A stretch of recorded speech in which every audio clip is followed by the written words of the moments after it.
Should NHL teams pay goalies shorter contracts rather than the longer term ones? Throughout hockey history, there have been some really bad contracts, but when it comes to goalie deals, it seems like there have been a really bad amount of contracts lately that are crippling certain franchises. Now, it's no secret that the goalie is the most important position in hockey, but at the same time, it's also been the most replaceable. Every year we see teams change that position for a variety of reasons, whether it's because the goalie isn't reliable, he's not a true starter, or the biggest reason being money.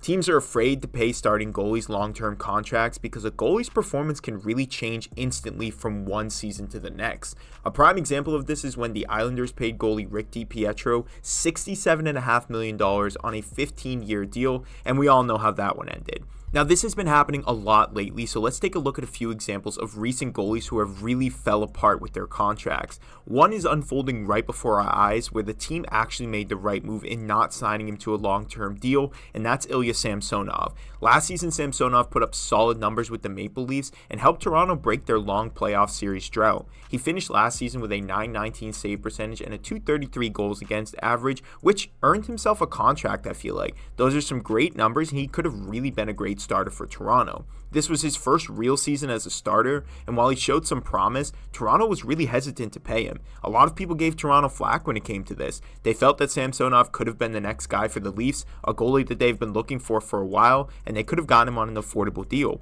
But the Leafs chose not to sign him and gave him a one-year prove-it deal, and in hindsight, it was the right move by Toronto, but this usually doesn't happen like this. Through 15 starts, Samsonov has only won 5 games and sits with an .862 save percentage and a .394 goals against average, which I don't think anyone could have predicted. Toronto did make the right decision to not sign him, but Samsonov did earn himself a contract last season, so this is a perfect example of how goalies get skipped out on contracts because of other guys in the league. Now, Samsonov didn't get the money, and there's a real reason why. Other guys in the league are not living up to their expectations, and a perfect example that went against Samsonov in his negotiations was the Edmonton Oilers and Jack Campbell. Last year, they signed him to a 5-year, $25 million contract after playing a solid year with Toronto. With the Maple Leafs, he finished the year with a .914 save percentage and a .264 goals against average before leaving Toronto. Since joining the Oilers, it's been a different story. Last season, Campbell finished with an .888 save percentage and a .341 goals against average, which caused them to demote him halfway through the season,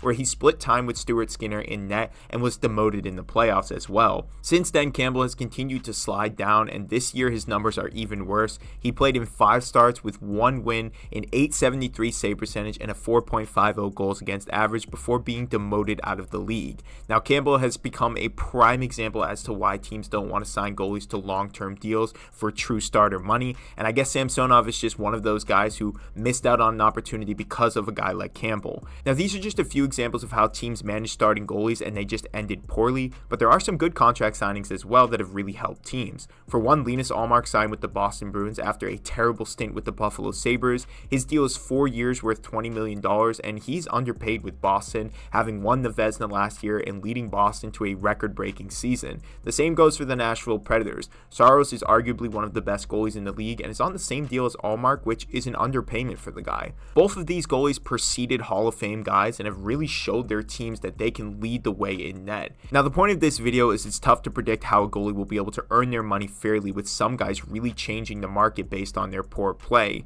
Now, if you look at the traditional starter and backup roles, obviously one guy is going to earn more money, which is why the league is kind of shifting to a new model that will really help teams decide whether or not a goalie's worth the money. Now, the tandem model has really started to become popular in the league, and it's proven to work really well. Just take a look at teams like Boston with Ullmark and Swayman, Vegas with Thompson and Hill, and even Winnipeg with Hellebuck and Brossoit. It's a tough break for goalies, but I think this is what the future is going to be for the NHL. Shorter contracts with a bit higher AAV around the $5 million mark for both guys, where they can prove their worth, and you can have 2 guys. If one guy starts to falter, you don't have to worry so much because there's another guy that's ready to step up. I also feel like the game has just evolved into a much faster and more competitive sport, which means that a guy really can't play 60 plus games in a season without getting injured. So having 2 guys who are working together and splitting the net evenly throughout the season just feels like the better route nowadays. But I want to know what you guys think about this situation. Are some goalies being given the short end of the stick based on some of their their peers' lack of performance?